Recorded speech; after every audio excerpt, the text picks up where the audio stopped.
जय मां गुरुवर गुरुवर जय मां गुरुवर गुरुवर।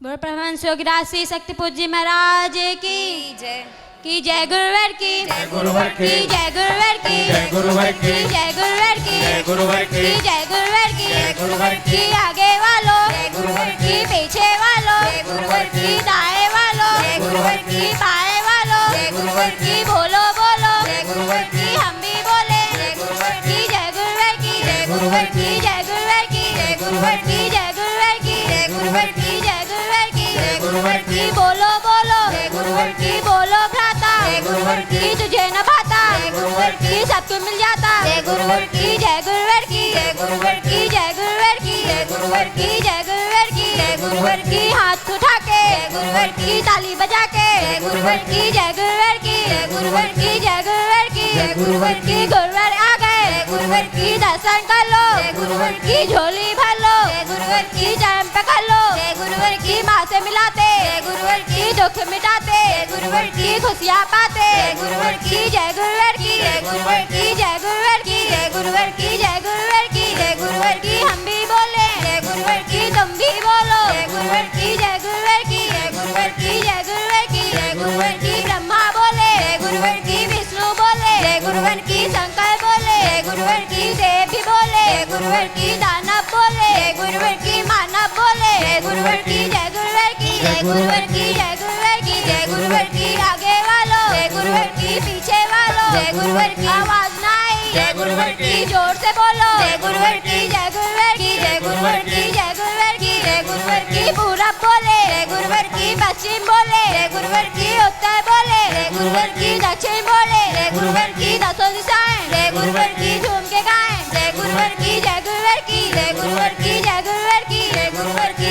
आते वालों जय गुरुवर की जाते वालों जय गुरुवर की प्रेम से बोलो जय गुरुवर की जय गुरुवर की जय गुरुवर की जय गुरुवर की जय गुरुवर की जय गुरुवर की जय गुरुवर की जय गुरुवर की जय गुरुवर की। बोल परमहंस योगीराज शक्ति पूज्य महाराज की जय। बोलिए माता आदि शक्ति जगत जननी जगदम्बे मात की जय।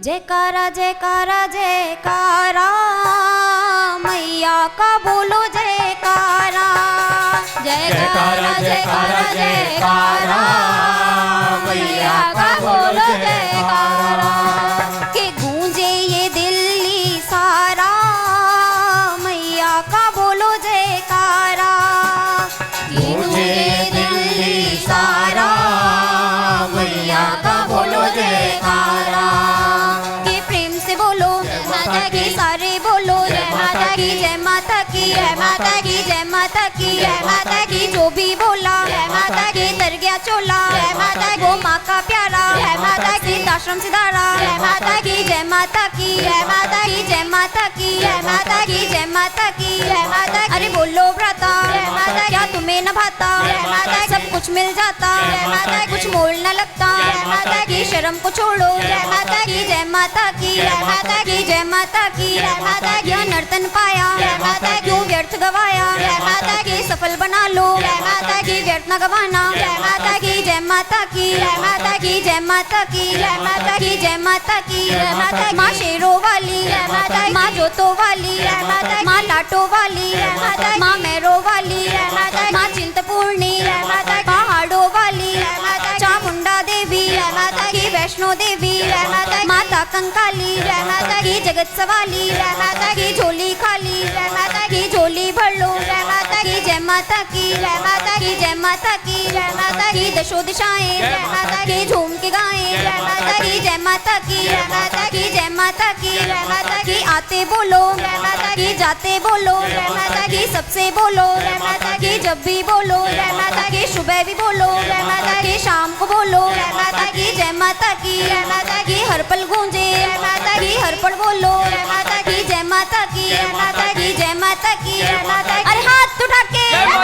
ताली बजा के जोर से बोलो पांडाल गुंजा दो कि माँ को बुला लो कि मैया सुन ले कि दर्शन दे दे कि जोर से बोलो आवाज ना आई कि जय माता की जय माता की। अरे बोलो भ्राता क्या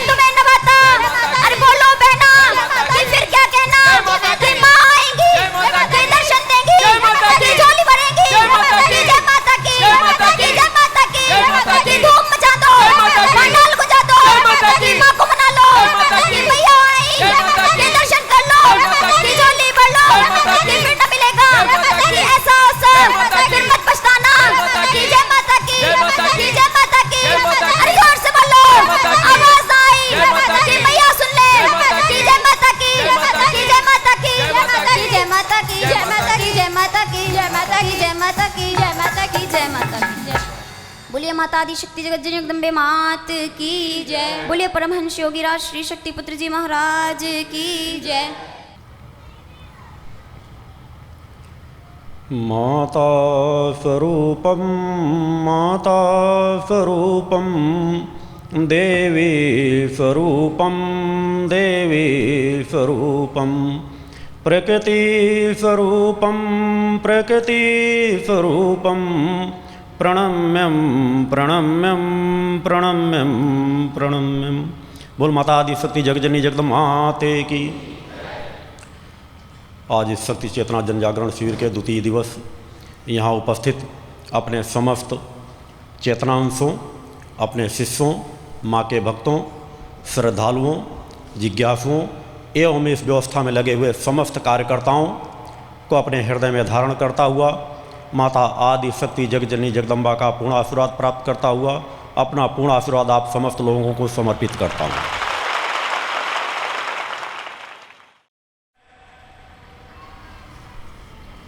आज इस कलिकाल के भयावह वातावरण में जहाँ किसी तरफ भी आँख उठा करके देखें अनीति, अन्याय, अधर्म, भय, भूख, भ्रष्टाचार ये ही नज़र आएगा। इन विषम परिस्थितियों में हमें जो सबसे सशक्त सहारा प्राप्त हो सकता है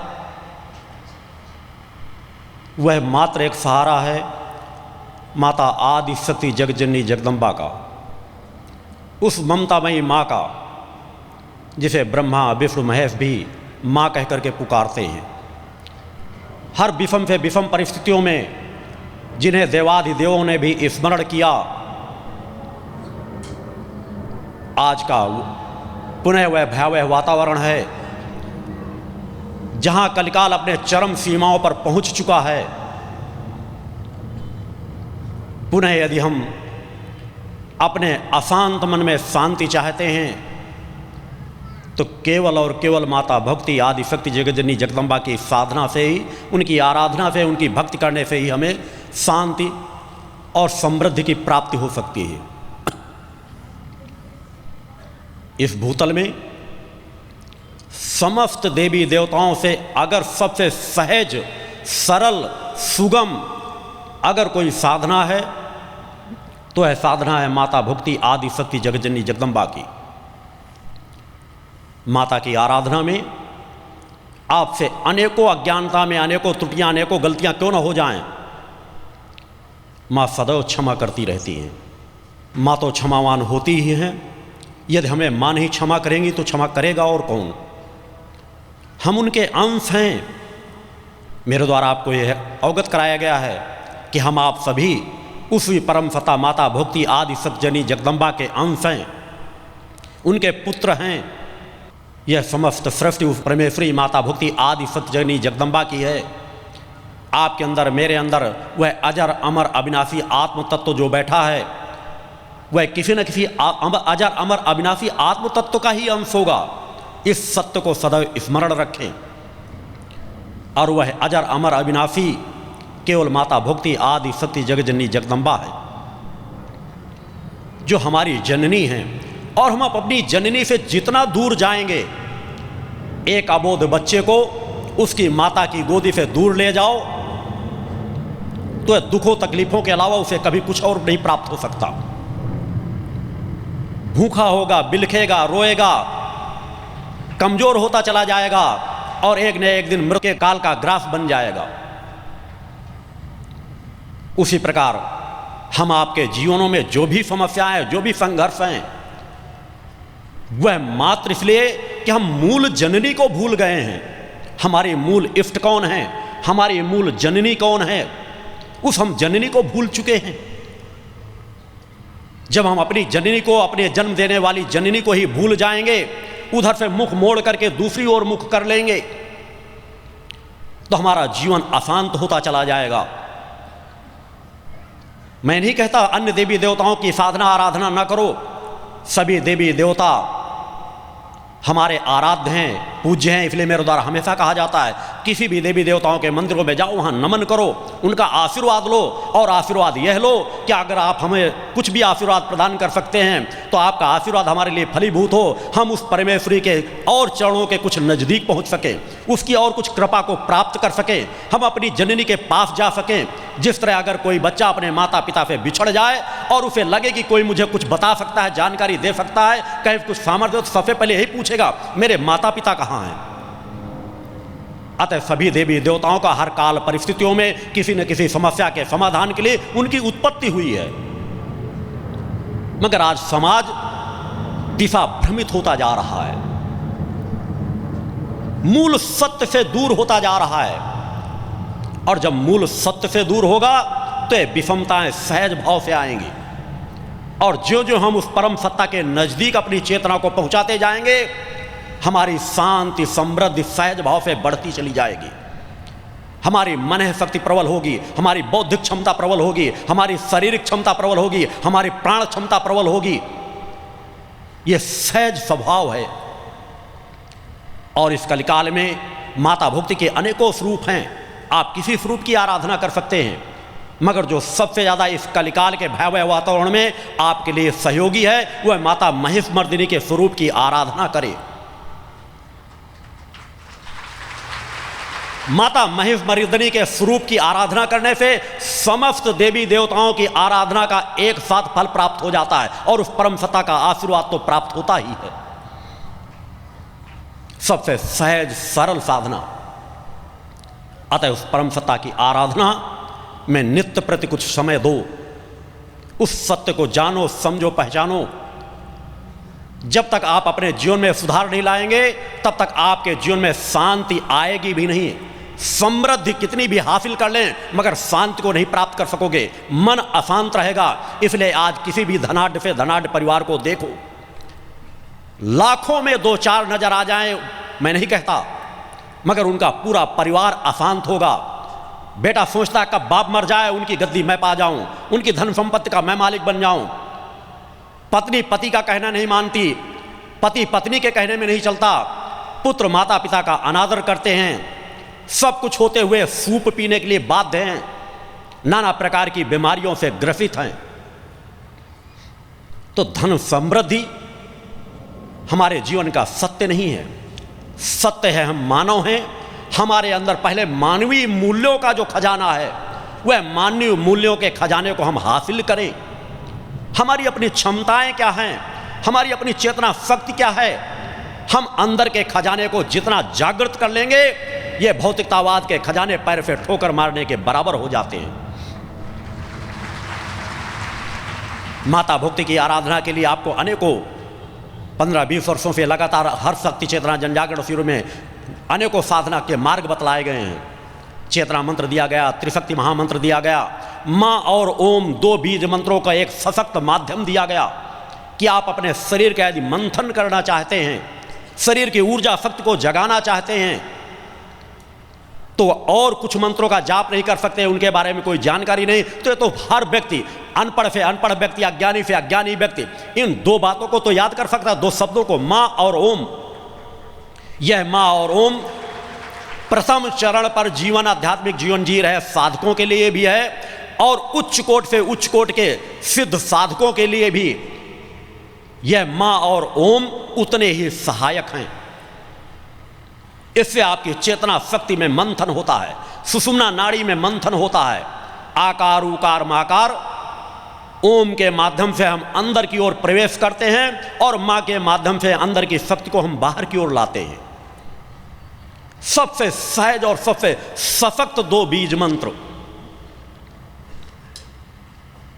एक बार माँ का एक बार ओम का, कहीं भी शांत एकांत स्थान पर बैठ करके देखें, आपका मन एकाग्र होगा, उच्चारण करेंगे, आलस्य आपसे दूर भागता चला जाएगा। और 10, 20, 25, 50, 100 लोग जब बैठकर सामूहिक उच्चारण करेंगे आपको एहसास होगा कि बाहर का वातावरण बंद सा जाएगा, सात्विक तरंगों से परिपूर्ण हो जाएगा। अतः जो सहज साधनाओं के अनेकों मार्ग आपको दिए गए हैं, उन अलग अलग मार्गों में मैं बार बार वह सभी पुस्तकों के माध्यम से आपको समाज को प्राप्त होते रहते हैं। माता भक्ति हमारी मूल जननी है, इसको हमको सदैव स्मरण रखना है। और साधना आराधना का मार्ग केवल इतना ही नहीं कि हम केवल पूजा पाठ कर लें, इससे हम साधक बन गए। पूजा पाठ करना, आराधना करना, स्तुति करना, नवधा भक्ति करना, यह हमारे जीवन के अध्यात्म का एक अंग है। अगर वास्तव में उस परमेश्वरी की हम पूर्ण कृपा प्राप्त करना चाहते हैं तो साधना आराधना के साथ हमारे अंदर मानवीय मूल्यों की स्थापना हो, आचार विचार व्यवहार में परिवर्तन आए, हम पूर्ण नशा मुक्त मांसाहार मुक्त चरित्रवान जीवन जिएं, हमारा जीवन परोपकारी हो, दूसरे के दुख तकलीफों को देखकर हम दुखी हों, दूसरे के हम सहारे बन सकें, हमारे अंदर एक प्रेरणा हो, हमारे अंदर एक व्यथा हो कि मेरी जो सामर्थ्य है मैं वह समाज में सहयोगी बन जाऊं और समाज को भी सामर्थ्यवान बनाऊं, केवल अपना ही पेट न भरता रहूं। अरे अपना पेट तो कुत्ते और बिल्ली भी भर लेते हैं, आप कुत्ते और बिल्ली नहीं हो, आप इंसान हो। उस परम सत्ता की सृष्टि के एक अलौकिक रचना, मानव जीवन मुक्ति का मूल द्वार कहा गया है। देवता भी जिस जीवन को प्राप्त करने के लिए तरसते हैं, क्यों तरसते हैं? यह तो अनेकों लोग कह देते हैं कि देवता भी मानव जीवन को प्राप्त करने के लिए तरसते हैं। बड़े भाग्य मानुष तन पावा, सुर दुर्लभ कहा जाता है। देवताओं के लिए भी दुर्लभ क्यों कहा गया? देवताओं को तो पूर्ण मानते हैं आप। देवत्व तो जीवन की पूर्णता नहीं, जीवन की पूर्णता है ऋषित्व, और वह ऋषित्व अगर कभी किसी को प्राप्त होगा तो केवल मानव जीवन में ही आकर के प्राप्त होगा। बोलो सतगुरु भगवान की जय। इसलिए मानव जीवन को सर्वश्रेष्ठ कहा गया है। इसलिए मेरे द्वारा भी वह मार्ग आपको बताया जाता है कि ऋषित्व की कामना करो, ऋषित्व का जीवन जीने की कामना करो, जिस ऋषि के सामने देवाधिदेव भी झुकने के लिए बाध्य हो जाते हैं। पूर्णत्व के पथ की ओर चलो। अगर कामना हो तो वह कामना हो कि हम ऋषित्व को प्राप्त करके अपनी जननी की प्राप्ति कर सकें। उस परमेश्वरी उस जननी की प्राप्ति इतनी सहज भी नहीं, मगर हम जितना साधना पथ पर आगे बढ़ते चले जाते हैं उस परमेश्वरी की कृपा हमारे ऊपर उतनी ही बरसती चली जाती है। हमारी सतोगुणी कोशिकाएं जितनी प्रभावक होती चली जाएंगी उतनी ही परमेश्वरी की चेतना तरंगे हमारे आसपास हमको सतत प्राप्त होती रहेंगी। मन में सहज शांति और संतोष प्राप्त होता रहेगा। काम क्रोध लोभ मोह अपने आप नष्ट हो जाएंगे, अपने आप आपके विकार दूर भाग जाएंगे। आपका गुरु भी तो पारिवारिक जीवन जीता है, समाज के बीच का जीवन जीता है, गृहस्थ का जीवन जीता है, पत्नी और बच्चों के साथ रहता है, मगर पत्नी और बच्चों का संबंध केवल बच्चों की उत्पत्ति तक था और उसके बाद पूर्णत्व का ब्रह्म जब कभी भी किसी गृहस्थ की अगर इच्छा शक्ति समाप्त हो जाए कि हमें आप संतान की उत्पत्ति की और नहीं चाहिए तो उसे पूर्ण ब्रह्मचर्य व्रत का पालन करना चाहिए यदि वह साधना के पथ पर बढ़ रहा है। मगर साधकों के लिए मैंने कहा है कि वह केवल मर्यादित जीवन जिए, उन्हें पूर्ण ब्रह्मचर्य व्रत की आवश्यकता नहीं, मगर चरित्रवान जीवन जियो। यह आपका कर्तव्य है कि वास्तव में आप अगर फिर ऋषि परंपरा की रक्षा करना चाहते हैं, फिर साधक और साधिकाएं बनना चाहते हैं, फिर आप तपस्वी बनना चाहते हैं, फिर आप चाहते हैं कि हम उसी तरह सत्यवान सावित्री की कथाएं सुनते हैं, सती अनुसुईया की कथाएं सुनते हैं, अनेकों साधक और साधिकाओं की कहानियां सुनते हैं, वही वातावरण यदि फिर लाना चाहते हैं कि जहां ब्रह्मा विष्णु महेश भी आपके पालने पर झूलने के लिए बाध्य हो जाएं, उच्च कोट से उच्च कोट के ऋषि मुनि आपके गर्भों से जन्म लें, आपके परिवारों में आकर के जन्म लें, यह देवभूमि थी, देवभूमि है और देवभूमि रहेगी। बोलो सतगुरु भगवान की जय। आवश्यकता है हम अपने कर्म को पहचान लें। यदि हम अपने कर्म को नहीं पहचानेंगे, अपने धर्म को नहीं पहचानेंगे तो हमारा पतन सुनिश्चित है। एक बेडरूम की संस्कृति से दूर भगो। अगर मजबूरी है, आपका एक ही कमरा है, बच्चों से रह रहे हो, अलग बात है, मगर आज जो पढ़ा लिखा समाज है जिसके पास थोड़ी धन दौलत आ जाती है वो पति पत्नी का एक अलग बेडरूम बन जाता है, बच्चों के लिए एक अलग बना दिया जाता है। पति पत्नी रात भर आराम से अलग सोते हैं, बच्चे वो बचपन से जन्म ले बल्कि उनको दूध भी ज़्यादा पिलाना पसंद नहीं करते, हमारा फिगर बिगड़ जाएगा। बाटल पकड़ा दी जाती है और जब बचपन से उनको बाटल का सहारा दोगे तो बड़े होकर वो बड़ी बाटल पीते हैं तो कुछ गलत नहीं करते, उन्हें आया के हवाले कर दिया जाएगा। हमारा साधनात्मक जीवन का तात्पर्य पूजा पाठ करना नहीं, हमारा कर्तव्य है, दायित्व समाज के प्रति कि हम बच्चों का ख्याल रखें, माता पिता में से एक को कम से कम बच्चों के साथ सदैव सोना चाहिए। उन्हें बच्चों को जब तक या बच्चा वयस्क ना हो जाए, कम से कम 9 साल की उम्र से अधिक ना हो जाए, तब तक बच्चे को कभी माता पिता में एक का सानिध्य निश्चित रूप से प्राप्त होता रहना चाहिए। क्योंकि बचपन में आज माता पिता सानिध्य दे नहीं रहे और जब बड़े होने पे कहते हैं बच्चा हमारा ख्याल नहीं करता, वो तो नौकरी में चला गया, पत्नी को लेकर चला गया। अरे बच्चे का आपने कब ख्याल किया है? केवल सुख सुविधाएं देना ना नहीं, बच्चा माता पिता की गर्मी चाहता है, माता पिता की गोदी चाहता है, माता पिता का स्नेह चाहता है। यदि वह स्नेह आपने अपने बच्चों को दिया है, अगर ऐसा कोई माता पिता करता है तो मेरा मानना है कि ऐसा कभी भी नहीं हो सकता कि जिस माता पिता ने बच्चों को पूर्ण स्नेह दिया हो वह बच्चे कभी माता पिता का अनादर कर दे। बच्चे और बच्चियों में भेद भूल जाओ। लड़का जन्म ले लेगा, उससे आपको मुक्ति नहीं मिलेगी। बच्चे और बच्चियां एक समान हैं। मैं स्वतः वैसा जीवन जीता हूं। मैंने माता भक्ति के चरणों में कामना की थी कि अगर मुझे गृहस्थ में रहना ही है, प्रथम तो मैं पूर्ण बैरा का मेरा बचपन से की यात्रा थी, जब से मैंने होश संभाला साधनात्मक जीवन था। मेरे परिवार के परिजन भी यहाँ बैठे हुए हैं, हर सिरों में वो भी लाभ लेने के लिए उपस्थित होते हैं। बड़े भाई भी मेरे शिष्य हैं, बहन भी मेरी शिष्य हैं, परिवार के सदस्य मेरे शिष्यत्व को ग्रहण करके आध्यात्मिक लाभ प्राप्त करते हैं। बचपन से ही मेरा साधनात्मक मार्ग था, माँ की आराधना का पथ था। मैंने सदैव साधनाओं को महत्व दिया है। परिवार के साथ रह करके भी मेरा एक मार्ग रहा है साधनात्मक। मैंने कभी बचपन से आज तक लेकर अनीति अन्याय अधर्म के सामने घुटने नहीं टेके। आज मेरे बच्चे भी उसी तरह में, अगर कल्पना थी, आप लोग कल्पना करते वह पुत्र मिल जाएगा हमारा, उससे कल्याण हो जाएगा, ऐसा हो जाएगा। मैं कह रहा हूं पुत्र हो या पुत्रियां हो, इससे आपका कभी नहीं होगा कि आपका पुत्र हो गया तो आपको मुक्ति की प्राप्त हो जाएगी। पुत्र आपका क्रियाक्रम कर देगा तो उससे आपको मुक्ति की प्राप्त हो जाएगी। कितनी अज्ञानता है समाज में। जब आप ये जानते हैं कि आपकी मृत्यु के बाद एक छोटा सा पूजा पाठ का कार्यक्रम आपका पुत्र करा देगा तो आपकी आत्मा की मुक्ति मिल जाएगी, तो भैया अपने जीते जी, अपने रहते रहते क्यों नहीं कुछ पूजा पाठ के कर्म ऐसे कर लेते हो कि तुम्हारे पुत्र को कोई क्रियाक्रम करने की आवश्यकता ही ना पड़े। बोलो चतुर भगवान की जय। वह पुत्र हो या पुत्री, आपका शरीर जब नष्ट हो जाए, अगर उनको लगे कि घर में रहकर यह दुर्गंध देगा, नष्ट होगा, चुके तो शरीर के अंदर से आत्मा के निकल जाने के बाद यह मिट्टी है, उनको लगे तो वह जला दें, गाड़ दें, क्या कर दें, यह उनके ऊपर है। मगर केवल इस कामना से आप पुत्रों की कामना करते हो तो इससे बड़ी अज्ञानता तुम्हारी कुछ भी नहीं है। पुत्र और पुत्रियां एक समान होती हैं। मेरा मानना है कि माता पिता का जितना आदर मान सम्मान पुत्रियां करती हैं उतना पुत्र कभी नहीं करते।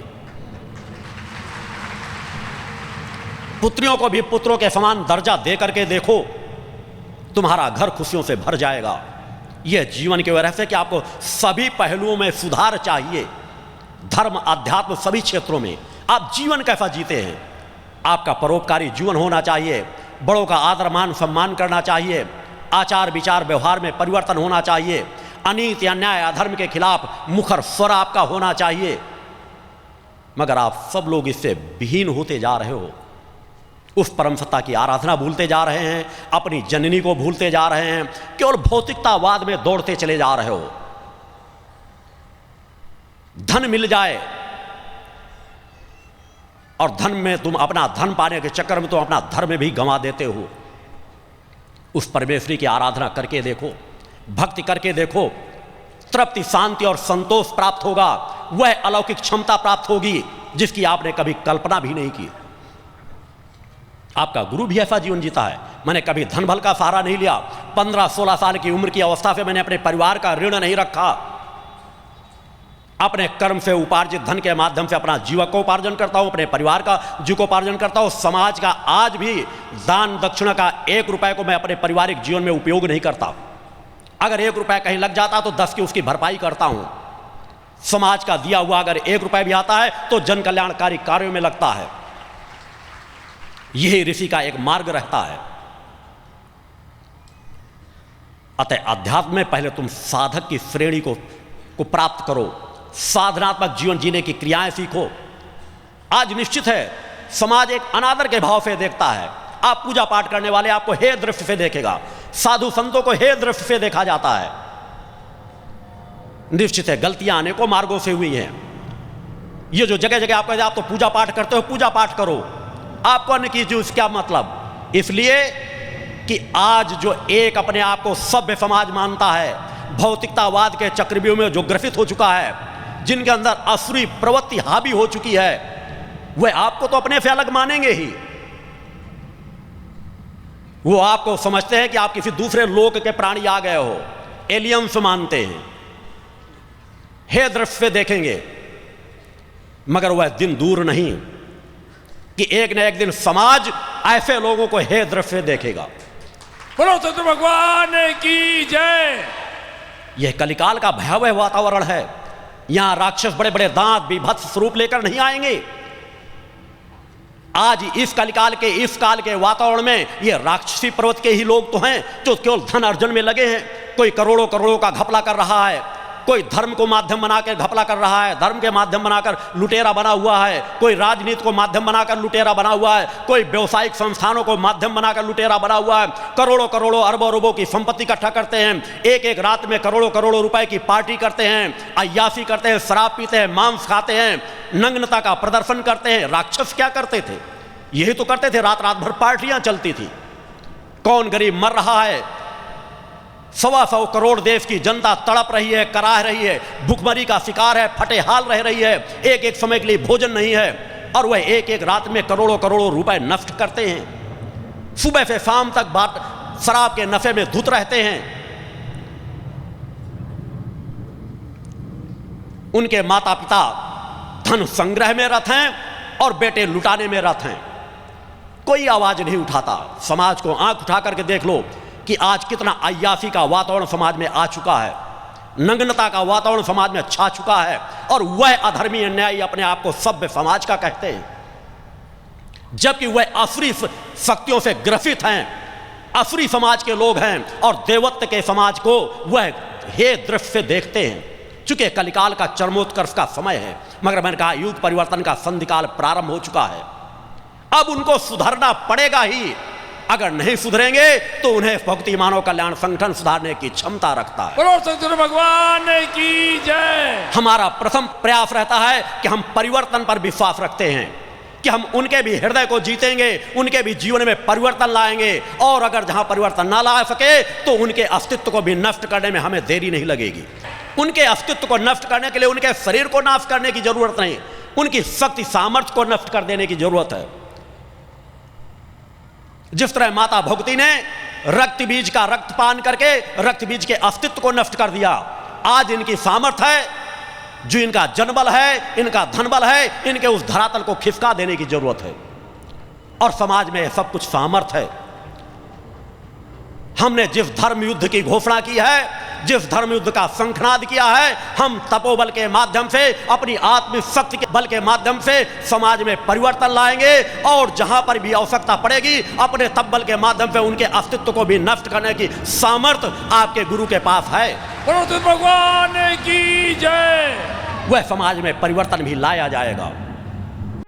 या देवी सर्वभूतेषु शक्ति रूपेण संस्थिता, नमस्तस्यै नमस्तस्यै नमस्तस्यै नमो नमः। पंच ज्योति शक्ति तीर्थ सिद्धाश्रम, मां की कृपा और गुरुदेव की अमृतवाणी का पावन संगम, एक ऐसी पवित्र भूमि जहां मां भगवती की ज्योति हर दिल को रोशन करती है, जहां परमहंस योगीराज श्री शक्तिपुत्र जी महाराज के चरणों में बैठकर हर मन की पुकार सुनी जाती है। पंच ज्योति शक्ति तीर्थ सिद्धाश्रम, जहां हर कदम पर साधना, हर सांस में भक्ति और हर पल में जन कल्याण की सुगंध बिखरती है। आओ इस अलौकिक यात्रा में शामिल हो और देखो कैसे एक आश्रम ने करोड़ों जीवन को बदला। युगवंदनीय धर्म सम्राट, युग चेतना पुरुष सद्गुरुदेव परमहंस योगीराज श्री शक्तिपुत्र जी महाराज के पावन चरणों में कोटि कोटि नमन, वंदन और प्रणाम। उनकी कृपा से एक ऐसी पवित्र स्थली का सृजन हुआ जो तप, योग, ध्यान और साधना का स्वर्णिम केंद्र है। यह है मध्य प्रदेश के शहडोल जिले की ब्योहारी तहसील में बसा पंचज्योति शक्ति तीर्थ सिद्धाश्रम, जिसकी नींव परम पूज्य गुरु वर्श्री ने 23 जनवरी 1997 को रखी। तब से यहाँ माँ भगवती की अखंड ज्योति जल रही है और 15 अप्रैल 1997 से श्री दुर्गा चालीसा का अखंड पाठ अनंत काल तक जन जन के कल्याण के लिए गूंज रहा है। हर सुबह और हर शाम जब सूरज की किरणें और चांद की चांदनी सिद्धाश्रम को चूमती हैं, तब परम पूज्य गुरुदेव जी माता भगवती आदिशक्ति जगत जननी दुर्गा जी सहित सभी देवी देवताओं और सहायक शक्तियों की आरती करते हैं। इस पावन बेला में भक्तों के हृदय मां की भक्ति में डूब जाते हैं। मूल ध्वज साधना मंदिर में भी रोज सुबह शाम होने वाली आरती में भक्तों का समूह उमड़ता है। यहाँ हर मन की पीड़ा मिटती है, हर शरीर को शांति मिलती है और हर आत्मा को सुख, शांति व समृद्धि का आशीर्वाद प्राप्त होता है। परम पूज्य गुरुदेव की कृपा ऐसी कि वे रोज सुबह और शाम भक्तों से निःशुल्क मिलते हैं। मां के भक्त और गुरुदेव के शिष्य अपने मन की बात उनके चरणों में रखते हैं और बदले में समाधान व आशीर्वाद पाते हैं। अब तक 1 करोड़ से ज्यादा भक्त गुरुदेव से मिलकर उनके मार्गदर्शन से जीवन की राह पा चुके हैं। गुरुदेव की वाणी ऐसी कि सुनते ही मन में संकल्प जागता है। उनके आशीर्वाद से करोड़ों लोग नशे और मांसाहार से मुक्त होकर चरित्रवान और चेतनावान जीवन जी रहे हैं। हर दिन सैकड़ों लोग नशा छोड़ने की प्रेरणा लेने सिद्धाश्रम धाम पहुंचते हैं। पूज्य गुरुदेव के 20 लाख से अधिक दीक्षा प्राप्त शिष्य आज के अधर्म और अन्याय के दौर में भी मां की ज्योति से अपने घरों को आलोकित करते हैं। वे साधनात्मक जीवन जीते हुए आत्म कल्याण और जन कल्याण के पथ पर चल रहे हैं। क्या यह चमत्कार नहीं? सिद्धाश्रम धाम में पिछले 28 वर्षों से मां अन्नपूर्णा भंडारा चल रहा है, जहां सुबह शाम हजारों भक्तों को स्वादिष्ट और पवित्र भोजन मिलता है। और सुनो, यहाँ ठहरने की व्यवस्था भी पूरी तरह निःशुल्क है। क्या ऐसी जगह कहीं और मिलेगी जहां हर सुविधा मां की कृपा से मुफ्त हो? सिद्धाश्रम धाम की पावन सरिता के तट पर बनी त्रिशक्ति गौशाला देखकर भक्तों का मन आनंद से भर जाता है। हर महीने शुक्ल पक्ष की अष्टमी को गौ सेवा समर्पण दिवस मनाया जाता है, जब परम पूज्य गुरुदेव और पूजनीय शक्तिमयी माता जी अपने हाथों से गायों को रोटी खिलाते हैं। यह दृश्य देखकर हर भक्त का हृदय गदगद हो उठता है। गौशाला के पास ही स्वामी श्री राम प्रसाद आश्रम जी महाराज की समाधि मन को शांति देती है और पास ही दानवीर गुफा स्थल हर किसी को असीम शांति का अनुभव कराता है। हर साल शारदीय नवरात्र में सिद्धाश्रम धाम में शक्ति चेतना जनजागरण शिविर का भव्य आयोजन होता है। लाखों भक्त यहाँ योग, ध्यान और साधना सीखते हैं, गुरुदेव के चेतनात्मक चिंतन को सुनते हैं और मां की अलौकिक आरती का आनंद लेते हैं। मां की कृपा और गुरुदेव का आशीर्वाद पाकर हर भक्त धन्य हो उठता है। 23 जनवरी सिद्धाश्रम स्थापना दिवस एक और पावन अवसर है। इस दिन अखिल भारतीय सिद्धाश्रम दौड़ प्रतियोगिता, योग भारती सामूहिक विवाह और शाम को सुर संध्या व कवि सम्मेलन का आयोजन होता है। क्या मजा है जब भक्ति और संस्कृति का ऐसा संगम देखने को मिलता है। सिद्धाश्रम धाम का जनसंपर्क कार्यालय हर जानकारी का खजाना है। यहाँ से मासिक सिद्धाश्रम पत्रिका और साप्ताहिक संकल्प शक्ति अखबार मिलता है, जिसमें गुरुदेव की ऋषिवाणी और प्रेरक लेख पढ़ने को मिलते हैं। और हाँ, यहाँ माँ के प्रसाद के रूप में शक्ति जल भी निःशुल्क मिलता है। इस शक्ति जल ने करोड़ों लोगों को नशे और बीमारियों से मुक्त कर चेतनात्मक ऊर्जा दी है। क्या यह माँ की कृपा नहीं? जन कल्याण का एक और अनुपम उदाहरण है निःशुल्क वस्त्र सहायता केंद्र, जहां लाखों जरूरतमंदों को कपड़े दिए गए हैं। यह सिलसिला आज भी अनवरत चल रहा है। सिद्धाश्रम धाम में पौधारोपण का भी बड़ा काम होता है। परम पूज्य गुरुदेव जी महाराज एवं पूजनीय शक्तिमयी माता जी स्वयं समय समय पर पौधारोपण करके पर्यावरण को बढ़ावा देते हैं। सिद्धाश्रम धाम में अनेक प्रकार के फल, फूल और औषधियों के हजारों पेड़ों की हरियाली देखकर मन प्रसन्न हो जाता है। सिद्धाश्रम धाम में विभिन्न प्रकार की हरी सब्जियां उगाई जाती हैं, जो निःशुल्क चल रहे मां अन्नपूर्णा भंडारे में प्रयोग की जाती है। परम पूज्य गुरुदेव जी ने मानवता, धर्म रक्षा और राष्ट्र रक्षा के लिए 3 धाराएं बनाई हैं। भगवती मानव कल्याण संगठन, पंचज्योति शक्ति तीर्थ सिद्धाश्रम और भारतीय शक्ति चेतना पार्टी 15 मार्च 1995 को बने। भगवती मानव कल्याण संगठन के 1 लाख से ज्यादा कार्यकर्ता नशा मुक्त, चरित्रवान और परोपकारी समाज बनाने में जुटे हैं। संगठन का नशा विरोधी आंदोलन इतना प्रभावी है कि पिछले कुछ सालों में 2000 से ज्यादा अवैध शराब माफियाओं पर कार्रवाई हुई। संगठन के समर्पित और कर्मठ कार्यकर्ता दिन रात इस मिशन में लगे हैं। Siddhashram Ayurveda and food products के जरिए शुद्ध दवाएं और खाद्य पदार्थ बनाए जाते हैं। इन्हें लेने या व्यापार के लिए एजेंसी पाने के इच्छुक लोग संपर्क कर सकते हैं। आओ सिद्धाश्रम की इस पावन यात्रा का हिस्सा बनो। यहाँ माँ का अखंड गुणगान सुनो, साधना में डूबो और परम पूज्य गुरुदेव के दर्शन कर जीवन को धन्य करो। भगवती मानव कल्याण संगठन तुम्हें मानवता, धर्म और राष्ट्र की सेवा में शामिल होने का सादर न्योता देता है। जय माता की, जय गुरुवर की। जय माँ गुरुवर गुरुवर, जय माँ